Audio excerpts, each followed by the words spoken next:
You already know what time it is. It's your boy DJ RichieSkye back with some tea, interviews, recaps, and more. And be sure to check the links in the description of this video for trips, for books, one-on-one sessions, and more. Now let's get into the tea.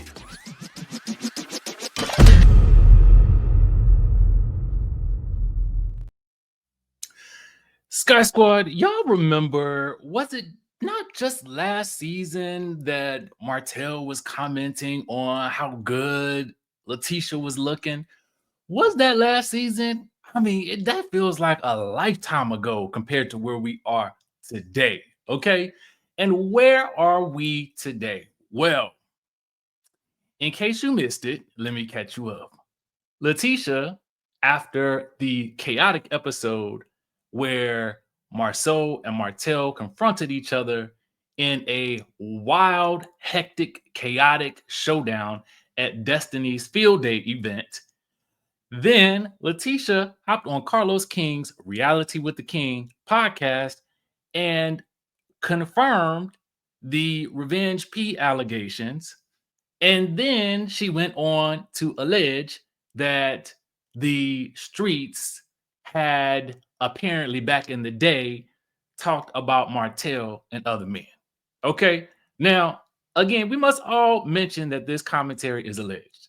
Following that, Martell and Ariane did a YouTube video interviewing an alleged side lady of Marceau's, which for the most part seemed to not really have any major impact on the Scots, as more people, I think, seem to find the dynamic between Martell and Ariane to be the more interesting aspect to that interview.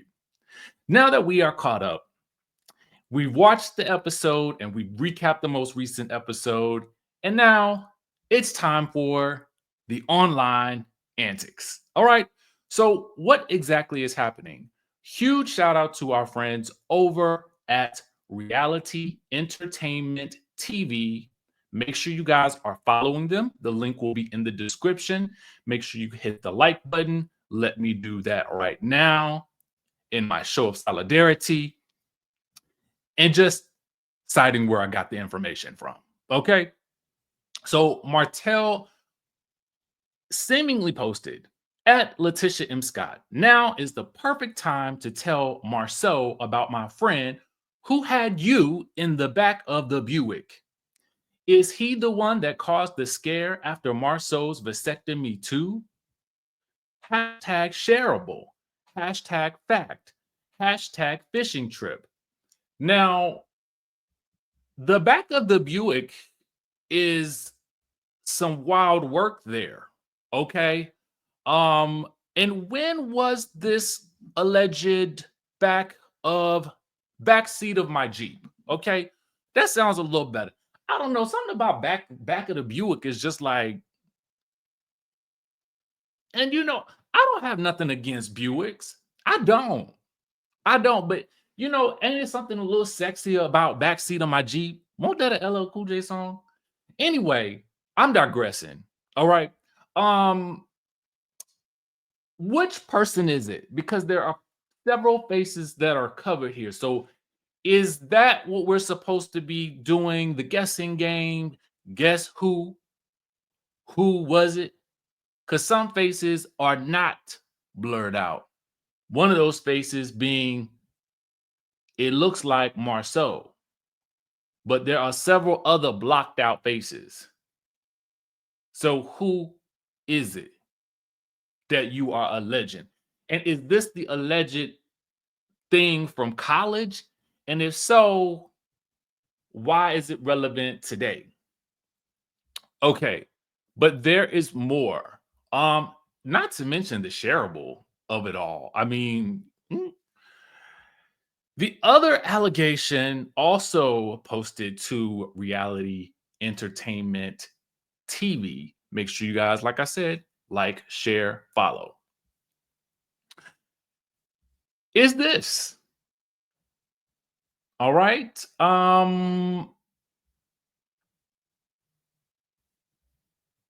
So This was posted and said, "Good morning at Latisha M. Scott. You let my boy eat with your hubby too? You wild for that. What Marceau don't know won't hurt. Hashtag shareable. Hashtag Buick." And again, is Marceau supposed to take a guess at which person it was? I really don't know. I don't know. All I know is that this is what was posted, and here we are.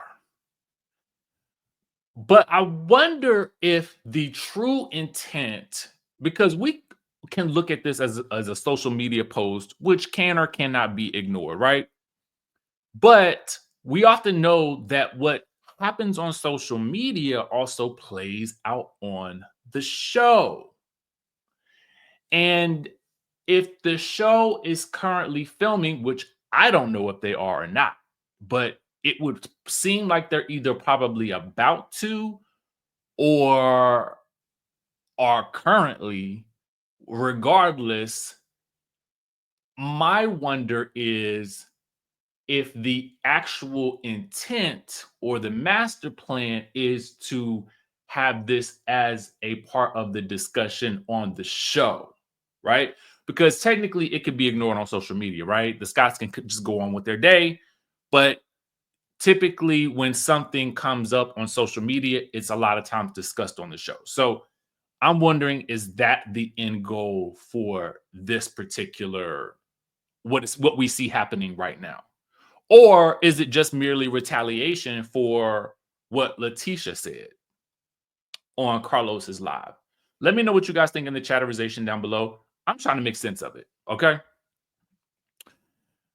I want to also talk to you guys about, though we don't get a new episode of Married to Medicine nor Potomac until next week, we do get some previews, right?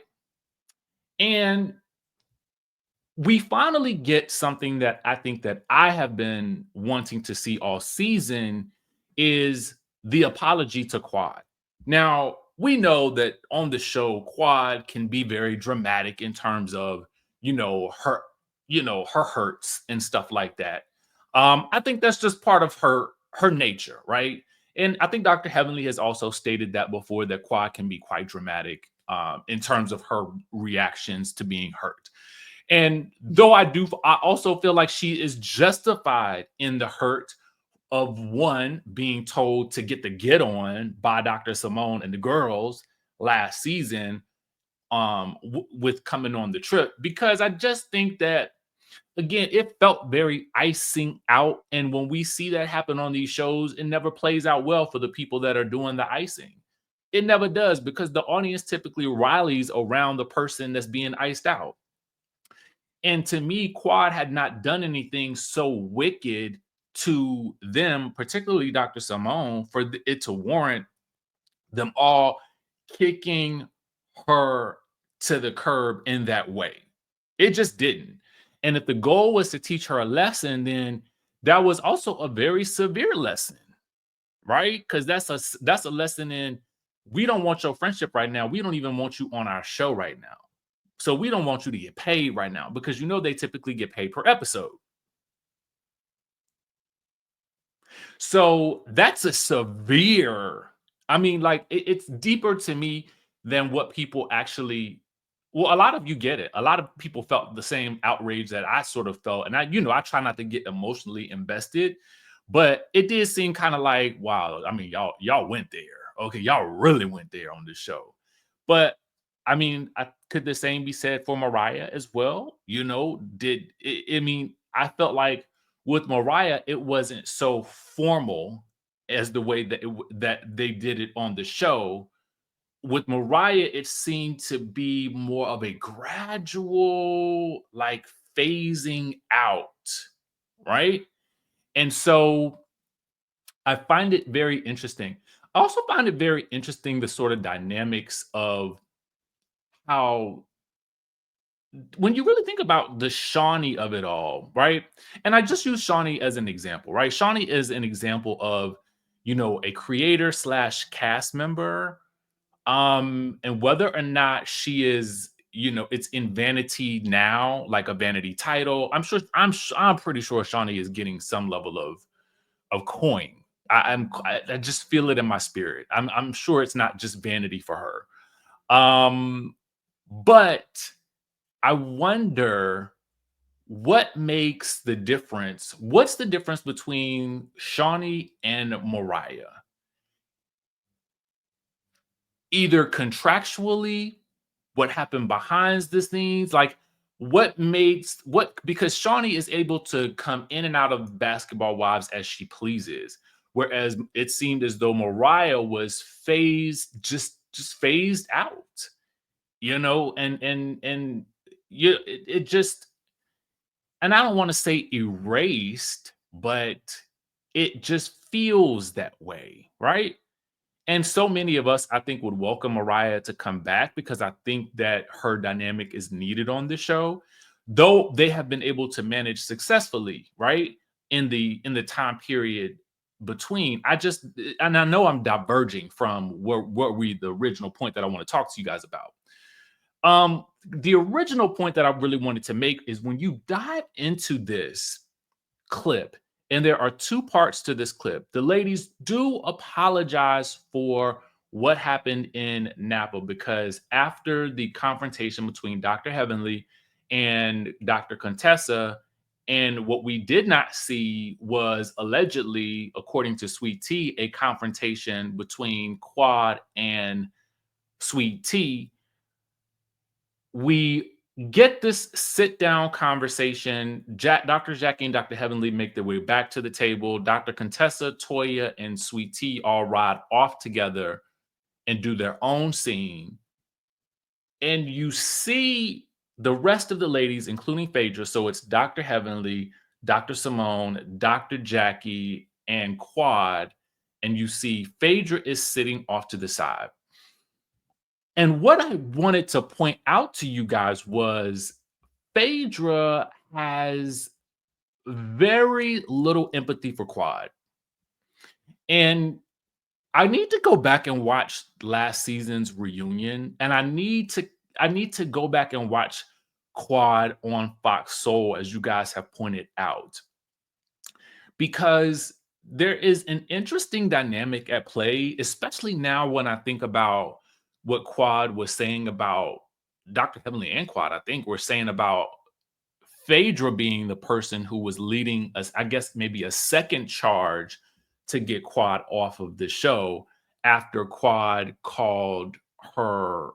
Quad said something about her. I can't recall. We discussed it at length last week. And I was wondering about that timeline.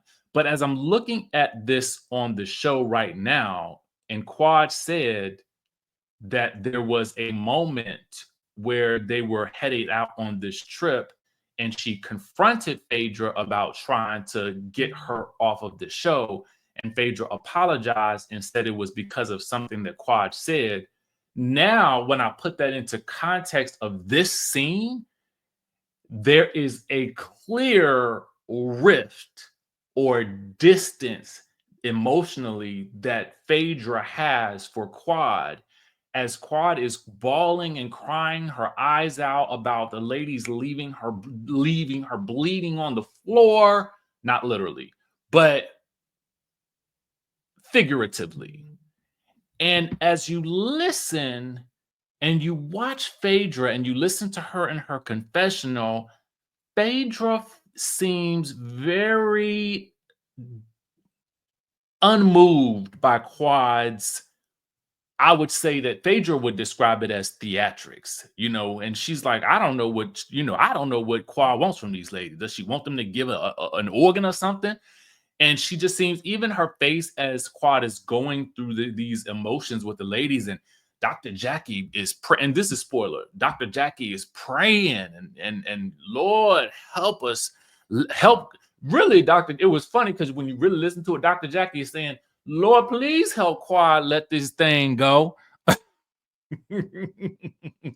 My bad. Let me put the spoiler alert. It's a little late for that, but whatever. So it's just interesting to me to watch Phaedra's reaction, and I want you guys to pay attention to it because the sheer lack of empathy, I think, is very, very telling that there was indeed some rift that seemed to have occurred, right? And whether it was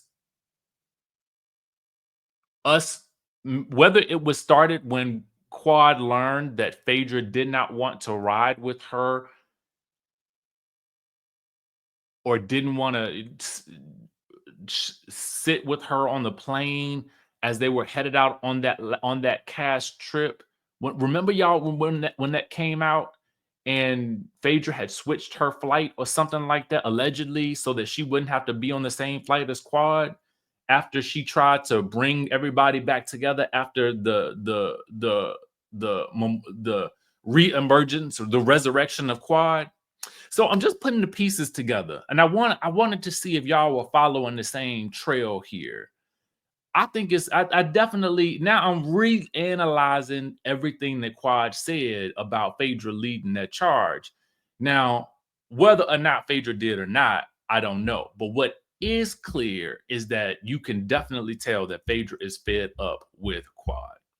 And I want to know from you guys, do you guys feel that Phaedra is justified in that?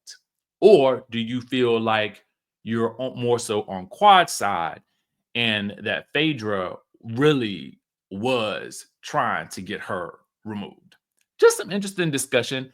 I love these little behind the scenes type, things and trying to figure things out and piece things together. As you know, Sherlock Homeboy, specifically with the show itself, right? And the dynamics of what we're seeing playing out on the screen. So y'all let me know in the chatterization what y'all think. And with that being said, it's almost the new year, y'all. Y'all made y'all resolutions. If you have, let me know what they are. And listen, you guys can still tap into Rich Life at 202-918-3386 if you want to learn how to get paid daily from your lifestyle and get up to 80% off of your travel, your hotels. I'm talking, y'all, I found the flight that I found to Thailand was actually 20% less using my membership. And I'm like, that's some crazy work right there. So that's the type of stuff that I'm talking about when I'm talking about Rich Life. I'm talking saving money, making money. Okay. So with that being said, y'all know I love y'all. Y'all know I'm doing my best to do the work. And I'll catch y'all in the next video. Now that you've watched today's video, let's get into this group trip to Cape Town, South Africa. Yes, y'all, Skye Squad, we are hitting South Africa and we are hitting it hard. April 10th through the 17th of 2025. You can click the link in the description of this video to get more information and to reserve your spot. Now we're gonna keep this intimate because we have a lot to do. We are going to be looking at real estate. We're going to be learning about retirement and permanent visas, dual citizenship, buying and purchasing land. We are going to be looking at it all because we want options in South Africa, baby. And listen, Cape Town is one of my favorite cities. So of course, we're going to be doing some of my favorite things. We are going to be hitting the wineries. We are going on a safari. We're going to Table Mountain. We're going to some of my favorite restaurants. Let me tell you, one of them is Gold Star, baby. If you know, you know. We're going to be meeting with some expats who have relocated from the United States to Cape Town as well. This is going to be a luxury experience, okay? So we're talking doing the absolute most. So if you've ever wanted to go to Cape Town, South Africa, but maybe you didn't have the group to go with, maybe you just didn't have the right people that wanted to go and experience it with you, this is an opportunity for you to come with us. Now, I only have about 10 to 12 spots available. Yes, because again, I'm trying to keep this thing intimate and I know that what type of experience I want it to be. So get in while you can, y'all. Trust me, in 2025, we are going to be needing all the options that we can get. And I am going to do my utmost to bring us the most that we can possibly get in and out of the country. So come with me to South Africa. The group trip is going to be lit April 10th through the 17th. Go ahead and click the link in this description of this video so that you can reserve your spot today. Cape Town, South Africa awaits.